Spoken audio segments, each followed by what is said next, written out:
મિત્રો, સંધાનના આજના ઇતિહાસની ચર્ચા સભામાં આપ સર્વને હું આવકારું છું. મિત્રો, ઇતિહાસે સમયે સમયે અને યુગે યુગે પોતાનો અર્થ બદલ્યો છે, પોતાનું સ્વરૂપ બદલ્યું છે. પ્રાચીન સમયનો ઇતિહાસ જોઈએ આપણે તો એની અંદર રાજા મહારાજાઓ અને યુદ્ધોનો ઇતિહાસ આપણને જોવા મળે છે. મધ્યયુગમાં ઇતિહાસનું ફલક થોડું વિસ્તર્યું છે.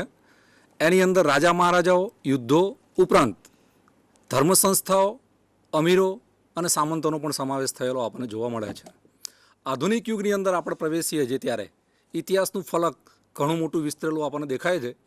એની અંદર સમાજના છેવાડાના માણસનો પણ સમાવેશ થયેલો જોવા મળે છે. વોલ્ટેરે ઇતિહાસની વ્યાખ્યા આપતા કહ્યું હતું કે ઇતિહાસ એ માનવ સમાજનો અહેવાલ છે, એટલે કે સમગ્ર માનવ સમૂહનું ઇતિહાસની અંદર ઇન્વોલ્વમેન્ટ છે. એ સંદર્ભમાં આપણે જોઈએ તો આદિવાસીઓ, દલિતો, સ્ત્રીઓ, મજૂરો, ખેડૂતો આ બધાનું પણ ઇતિહાસની અંદર ઇન્વોલ્વમેન્ટ છે. એટલું જ નહીં મિત્રો, ઘણી ઘટનાઓ ઇતિહાસની એવી આપણને જોવા મળે છે કે આ ઇતિહાસ વિહોણાઓએ ઇતિહાસનો પ્રવાહ બદલ્યો હોય એવું. દાખલા તરીકે રશિયાની ક્રાંતિ, ખેડા સત્યાગ્રહ અને સવિનય કાનૂન ભંગની જો આપણે વાત કરીએ તો એની અંદર સ્ત્રીઓને બાદ કરી દઈએ મીઠા સત્યાગ્રહમાં તો આપણને મીઠા સત્યાગ્રહ છે એ બહુ જ મીઠા વગરનો લાગશે. તો આ લોકોના સંદર્ભમાં આજે આપણે ચર્ચા કરવાના છીએ. આજનો આપણો વિષય છે ઇતિહાસ વિહોણાઓનો ઇતિહાસ. આ વિષયની ચર્ચા કરવા માટે આપણી સાથે બે વિષય નિષ્ણાંતો ઉપસ્થિત છે. મારી બાજુમાં બેઠા છે અરુણભાઈ વાઘેલા, જે પોતે ગુજરાત યુનિવર્સિટી સમાજ વિદ્યાભવનમાં અધ્યાપનનું કાર્ય કરે છે. છેલ્લા 12 વર્ષથી એમણે રિસર્ચ પ્રોજેક્ટ રિસર્ચ ઉપર ઘણું કામ કરેલું છે. આ જ વિષય ઉપર એમણે ઘણા બધા પુસ્તકો લખેલા છે. પંચમહાલના આદિવાસીઓની વિકાસ યાત્રા, ભીલ સેવા મંડળ, ગાંધીવાદી રચનાત્મક પ્રવૃત્તિઓ, ઇતિહાસ દર્પણ અને ઇતિહાસ અન્વેષણ. તો એમના પુસ્તકો ઉપરથી જ આપણને ખ્યાલ આવે છે કે આપણે જે આજે વિષય ઉપર ચર્ચા કરવા માંગીએ છીએ એ વિષય એ એમનો રસનો વિષય રહેલો દેખાય છે. બાજુમાં મારા બીજા મિત્ર બેઠા છે ડૉક્ટર બાબુભાઈ દેસાઈ, જેઓ આર એચ પટેલ કોલેજમાં છેલ્લા 15 વર્ષથી ઇતિહાસનું અધ્યાપન કાર્ય કરી રહ્યા છે. તેમનો પીએચડીનો વિષય છે દાદા સાહેબ માવલંકર અને એમણે કરેલી ગુજરાતની અંદર રાજકીય, સામાજિક અને શૈક્ષણિક પ્રવૃત્તિઓ. તો આ બંને મિત્રો પાસેથી આજે આપણે આજના આપણા વિષયના સંદર્ભમાં સમજવાનો અને જાણવાનો પ્રયાસ કરીશું. અરુણભાઈ, આપણા વિષયના સંદર્ભમાં હું આપને પહેલો પ્રશ્ન એવો પૂછું કે સબર્ટન એટલે શું? સબલ્ટન મૂળ તો અંગ્રેજી ભાષાનો શબ્દ છે.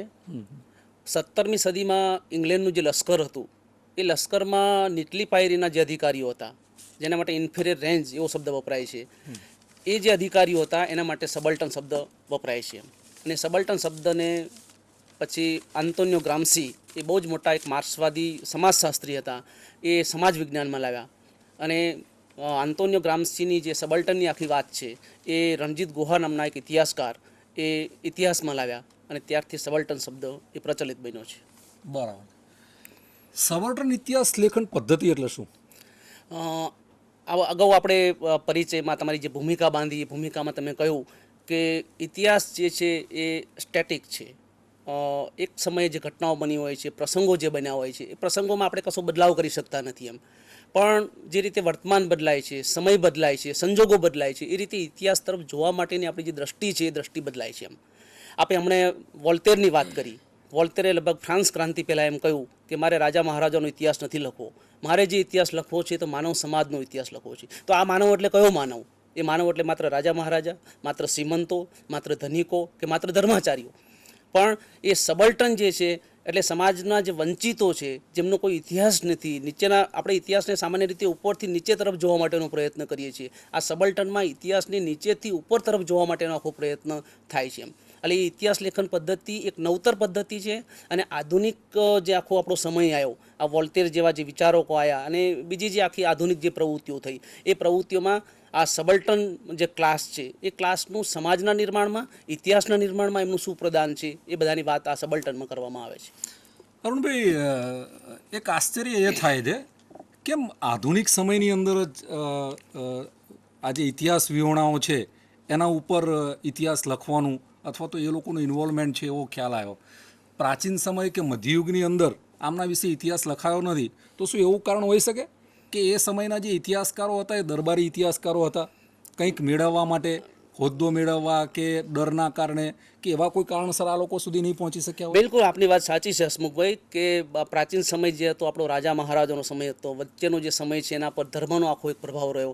અને આ જે સ્ત્રીઓ છે કે પછી આદિવાસીઓ છે કે દલિતો છે કે ખેત મજૂરો છે કે પછી ખેડૂતોની આપણે વાત કરીએ, એમના તરફ સમાજનો જે જોવા માટેનો દૃષ્ટિકોણ જે હતો એ બહુ આશાસ્પદ અથવા તો માનવી દૃષ્ટિકોણ નહોતો. એમ થોડા ઘણા કદાચ અપવાદો એમાં મળી શકે એમ, પણ અગાઉ જે આખું ઇતિહાસ લેખન જે થયેલું છે, આપણા જે યુરોપની વાત હોય કે પછી ભારતની વાત હોય, એમાં સમાજના જે વંચિતો છે એ વંચિતોને હંમેશા એક બાજુ રાખવા માટેનો પ્રયત્ન કરવામાં આવ્યો હતો. અને તમે કહ્યું એ પ્રમાણે કે મોટે ભાગે જે ઇતિહાસો લખાતા હતા એ લખવાવાળા માણસો છે એ દરબારી લેખકો હતા. અને દરબારી લેખકો જે છે એમની જે રોજીરોટી છે એ રોજીરોટી મોટે ભાગે રાજ્યો સાથે સંકળાયેલી હતી. એટલે એમને આ પ્રકારના જે ઇતિહાસો છે એમાં એમને લખવામાં રસ ન પડે એ બહુ સ્વાભાવિક વાત છે. એમ અરુણભાઈ, સબર્ટન ઇતિહાસમાં કેવા પ્રકારના ઇતિહાસનો સમાવેશ થાય છે અથવા કરી શકાય? મેં હમણાં જ વાત કરી પ્રમાણે કે આ ઇતિહાસ લેખનનું એક બિલકુલ એક નવતર ક્ષેત્ર છે. એનો જે ઇતિહાસ છે માત્ર 30 વર્ષ જૂનો ઇતિહાસ છે. સૌથી પહેલાં એક રણજીત ગુહા નામના એક ભારતીય ઇતિહાસકાર, જે પહેલાં ઓસ્ટ્રેલિયાની કેનબરા યુનિવર્સિટીમાં પ્રોફેસર પણ હતા અને બહુ જ ઊંચા ગજાના એક સંશોધક હતા, એમણે આ સબલ્ટન નામની આખી ઇતિહાસ શાખા એ આપણા લેખન પદ્ધતિમાં શરૂ કરી. એમણે જ્યારે ઇતિહાસ આખો લખવા માટેની શરૂઆત કરી ત્યારે એની સામે એક જ વસ્તુ હતી કે આપણો જે સમાજ છે એ સમાજ માત્ર શહેરોનો નથી બનેલો, આપણો જે સમાજ છે માત્ર ભદ્ર વર્ગોનો નથી બનેલો, પણ સમાજમાં એવા ઘણા બધા સમૂહો છે કે એની આજ સુધીમાં આપણે ઇતિહાસમાં કશું વાત નથી કરી. એમ આપણે ઇતિહાસમાં કોની વાત કરીએ છીએ કે જેનું સમાજના નિર્માણમાં કંઈ પ્રદાન હોય અથવા તો રાષ્ટ્રના નિર્માણમાં કંઈ પ્રદાન હોય, એવી બધી આપણે વાતો કરીએ છીએ. તો એમાં સ્ત્રીઓ કે જે આપણા સમાજનું 50% અંગ છે, ગુજરાતના સંદર્ભમાં વાત કરીએ તો આદિવાસીઓ એ ગુજરાતના સમાજનું 14% અંગ છે, દલિતો તો ગુજરાતના સમાજનું 7% અંગ છે, એ જ રીતે ખેડૂતો છે, ખેત મજૂરો છે, આ બધાની જે વાતો છે એ આ સબલ્ટન ઇતિહાસ લેખન પદ્ધતિ અંતર્ગત કરવામાં આવે છે. અને એમનું બધાનું માનવું છે કે આ ઇતિહાસ આપણે જ્યાં સુધી બહાર ન લાવીએ ત્યાં સુધી એ ઇતિહાસ અધૂરો છે. અરુણભાઈ, તમારી વાત બહુ સરસ છે. તમે હું પેલો યુરોપનો ઇતિહાસ ભણાવું છું તો એમાં એક વાત બહુ જ ઉડીને આંખે વળગે એવી છે કે ફર્સ્ટ વર્લ્ડ વોર થયું ત્યાં સુધી આ કહેવાતા વિકસેલા અથવા તો આધુનિક યુરોપે પણ સ્ત્રીઓની નોંધ નથી લીધી. બરાબર છે. ફર્સ્ટ વર્લ્ડ વોર પછી જ એ લોકોને ખ્યાલ આવ્યો કે ભાઈ સમાજ પરિવર્તનની અંદર કે સમાજ વિકાસની પ્રક્રિયાની અંદર સ્ત્રીઓનું પણ એક મોટું યોગદાન છે. અચ્છા અણુભાઈ, આ લેખન પદ્ધતિમાં સંશોધનના કયા ધોરણો અપનાવવા જોઈએ? હવે કોઈ પણ જે ઇતિહાસ લેખન પદ્ધતિ જ્યારે આવિષ્કાર પામતી હોય છે ત્યારે એની પોતાની એક આગવી લેખન પદ્ધતિ હોય છે અથવા એક મેથોડોલોજી હોય છે. કારણ કે આપણે ઇતિહાસમાં કહીએ છીએ કે નો ડોક્યુમેન્ટ નો હિસ્ટ્રી, અને આપણા એક ટીકાકાર મલ્લીનાથે તો ત્યાં સુધી કહ્યું નામૂલમ લિખ્યતે કિંચિત, એટલે કે જે વસ્તુનો આધાર ન હોય, જે વસ્તુનું પ્રમાણ ના હોય એવી કોઈ પણ બાબતોનો ઇતિહાસમાં અવકાશ નથી. હવે આ બધા જે સમૂહો છે, દાખલા તરીકે સ્ત્રીઓ છે, દલિતો છે, આદિવાસીઓ છે, ખેડૂતો છે અને ખેત મજૂરો છે, આ બધા તમે 100 વર્ષ પહેલાંનો આખો ઇતિહાસ જુઓ, એમની જે સ્થિતિ જુઓ તો એ પ્રજા બિલકુલ નિરક્ષર હતી. હવે આપણે નો ડોક્યુમેન્ટ નો હિસ્ટ્રીનું આખું જે શાસ્ત્ર છે અથવા લેખન પદ્ધતિ કે મેથોડોલોજી કામે લગાડીએ તો ત્યાં આપણને લેખિત સંદર્ભમાં આપણને કોઈ ઇતિહાસ પ્રાપ્ત થતો નથી. પણ આ બધા જે સમૂહ એવા છે કે જે મૌખિક પરંપરાના રૂપે એમના જે ગીતો છે, એમના જે ભજનો છે, દંતકથાઓ છે, રાસકથાઓ છે કે રહસ્ય કથાઓ જે પણ આપણે કહીએ, એમાં પોતાનો જે ભૂતકાળ છે, પોતાના જીવનના સારા નરસા પાસાઓ છે, આ બધાને એમણે બહુ જ બખૂબી અને બહુ જ અકબંધ રીતે આ બધું સાચવી રાખ્યું છે. હવે આપણે સબલ્ટન ઇતિહાસ અથવા તો સ્ત્રીઓનો ઇતિહાસ લખતા હોઈએ ત્યારે સ્ત્રીઓને લગતા જે ગીતો છે, સ્ત્રીઓને લગતી જે દંતકથાઓ છે, આ બધી બાબતોને અંદર ન લઈએ ત્યાં સુધી એ ઇતિહાસ અધૂરો છે. આ જ વાત આદિવાસીઓ છે, દલિતો છે કે ખેડૂતો છે કે ખેત મજૂરો છે, આ બધાને પણ લાગુ પડે છે. અને ભારત જેવો જે પરંપરાગત દેશ છે એ દેશમાં તો તમે આપણા મંગુભાઈ પટેલ એક જાણીતા ઇતિહાસકાર છે, એમણે તો એમ કહ્યું પટેલોના ઇતિહાસ માટે કે જે પ્રજા બિયારણ ના સાચવી શકે એ ઇતિહાસના દસ્તાવેજો કેવી રીતે સાચવી શકે. એટલે આ બધું જે મૌખિક સાહિત્ય છે અથવા તો લોક સાહિત્ય છે એ લોક સાહિત્ય આવો સબલ્ટન ક્લાસ દલિતો, આદિવાસીઓ, સ્ત્રીઓ, ખેત મજૂરો એના ઇતિહાસ માટે એને આપણે અગત્યનું સ્થાન આપવું જોઈએ. અને તો જ આપણે એની જે ઇતિહાસ નિર્માણની જે પ્રક્રિયા છે એ પ્રક્રિયાને સારી રીતે સમજી શકીએ. અરુણભાઈ, નારીઓના ઇતિહાસના પ્રદાન વિશે આપ કંઈ જણાવશો? હા બિલકુલ.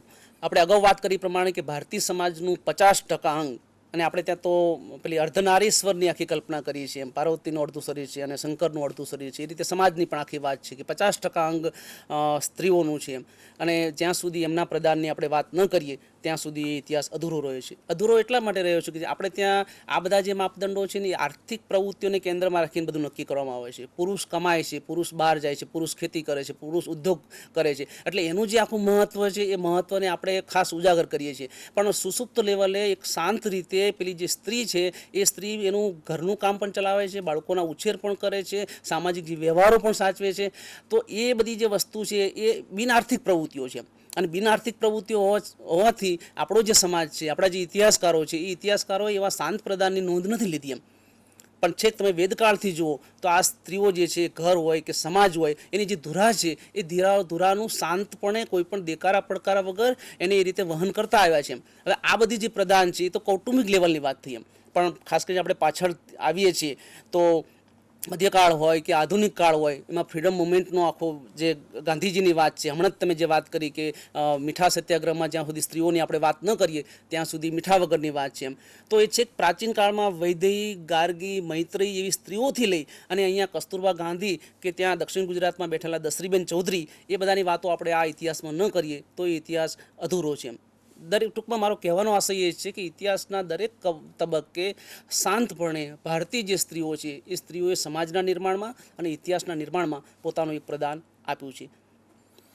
અરુણભાઈ, પ્રાચીન સમયના વૈદિક યુગની આપણી સંસ્કૃતિની, આપણી ભારતીય સમાજની વાત કરીએ તો એ સમયની અંદર તો સ્ત્રીઓએ પોતાનું વિશેષ પ્રદાન આપેલું છે અને એનું એટલું જ મહત્ત્વ હતું જેટલું પુરુષનું સમાજની અંદર મહત્ત્વ હતું. તો એ પછી એનું મહત્ત્વ ઘટતું ગયું, એની પાછળના કારણો કયા હોઈ શકે?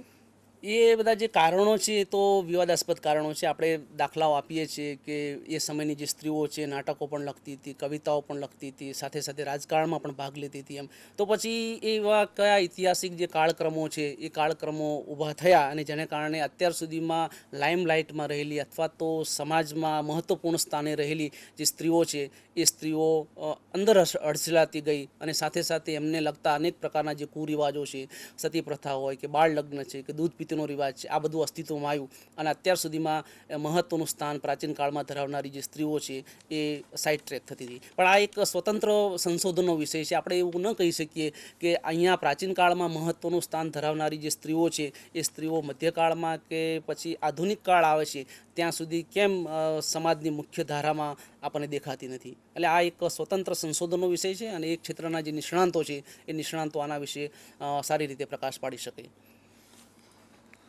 બાબુભાઈ, આપે જે પીએચડીનો વિષય આપનો છે એ દાદા સાહેબ માવલંકર ઉપર આપે રિસર્ચ કર્યું છે. આપે કેમ એ વિષય પસંદ કર્યો? આપણે સરસ પ્રશ્ન પૂછ્યો.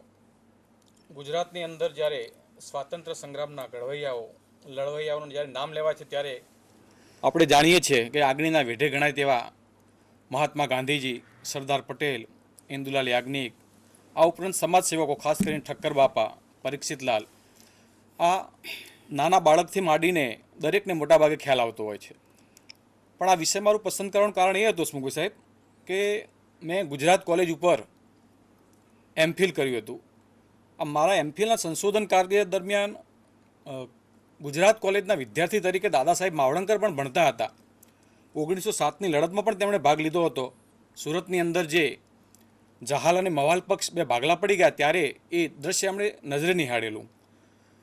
આ ઉપરાંત એક મહારાષ્ટ્રીયન હતા. મહારાષ્ટ્રીયન ફેમિલી ગુજરાતમાં કેમ આવ્યું હશે? ગુજરાતમાં કેમ ઠરીઠામ થયું? ગુજરાતમાં એમણે ગાંધીજી સાથે કયા કયા કાર્યો કર્યા? આ થોડોક મારો રસનો વિષય જાગ્યો અને ગુજરાત કોલેજના અભ્યાસકાળ દરમિયાન મને રુચિ વધી અને આમાં પણ જયકુમાર શુક્લ સાહેબે જ્યારે મને દિશા ચિંધી, મારા ગાઈડ કેસી બારોટ સાથે ચર્ચા કરી ત્યારે મને થયું કે ચોક્કસ આ વિષયને મારે ઉજાગર કરવો જોઈએ અને મહારાષ્ટ્રીયન સંસ્કૃતિ અને ગુજરાત સંસ્કૃતિનો જે અદ્ભુત સમન્વય એમનામાં જોવા મળે છે એટલા માટે મેં આ વિષય પસંદ કર્યો. બાબુભાઈ, આપે જે વિષય પસંદ કર્યો છે, જે વ્યક્તિ વિશે રિસર્ચ કર્યું છે એના વિશે એની રાજકીય પ્રવૃત્તિઓથી તો સમગ્ર ગુજરાત જ નહીં પણ સમગ્ર ભારતના લોકો પરિચિત છે. આપણે આજના જે વિષય છે કે ભાઈ ઇતિહાસ વિહોણાઓનો ઇતિહાસ, તો એ ઇતિહાસ વિહોણાઓ સાથે રહી અને દાદા સાહેબે કંઈ કામ કર્યું હોય એવું કંઈ તમારા ધ્યાનમાં ખરું? હસમુખભાઈ સાહેબ, આમાં આજ સુધી ઇવન ઇતિહાસના અધ્યાપકો સુધી પણ એક એવી માન્યતા પ્રવર્તે છે કે દાદા સાહેબ માવળંકર એટલે લોકસભાના પ્રથમ અધ્યક્ષ. 1935માં પ્રાંતિક સ્વાયત્તતા આવી અને મુંબઈ વિધાનસભાની અંદર પ્રથમ અધ્યક્ષ બન્યા અને પછી તો આજીવન અધ્યક્ષ રહ્યા, એમના મૃત્યુ સુધી અધ્યક્ષ હતા. તો એમનું સામાજિક જે પાસું છે, શૈક્ષણિક પાસું છે, આ પાસાઓ વધારે ઉજાગર થયા નથી. જ્યારે વિષયની તક મળી મને કે ભાઈ ઇતિહાસ વિહોણાઓનો ઇતિહાસ, તો દાદા સાહેબનું ઘણું બધું પ્રદાન છે એવું મારા અભ્યાસ દરમિયાન મને જાણવા મળ્યું છે. તો એની અંદર ખાસ કરીને વાત કરીએ આપણે કે હમણાં જ મ્યુનિસિપાલિટીની ચૂંટણીઓ થઈ ગઈ. અત્યારે મ્યુનિસિપાલિટીની અંદર જે બોર્ડ રચાય છે એનો જે વડો હોય છે મેયર તરીકે ઓળખાય છે. દાદા સાહેબના સમયમાં આ હોદ્દો જે મેયરનો હોદ્દો છે પ્રમુખ તરીકે ઓળખાતો. ખાસ તો સરદાર પટેલના આગ્રહથી એ મ્યુનિસિપાલિટીમાં જોડાયેલા. સરદાર પટેલનો સાથ એટલા માટે મળેલો કે વકીલાત કરતા હતા, સરદાર પટેલ પણ વકીલ હતા. સ્વાભાવિક છે કે ભાઈ બંનેના સાથે કામ કરવાનું થાય, બંનેના વિચારોનું આદાન પ્રદાન થયું. તો સરદાર પટેલે દાદા સાહેબમાં હીર પારખ્યું કે આગળ જતાં આ ચોક્કસ સામાજિક સેવાની અંદર કામ આવી શકે એવા વ્યક્તિ છે.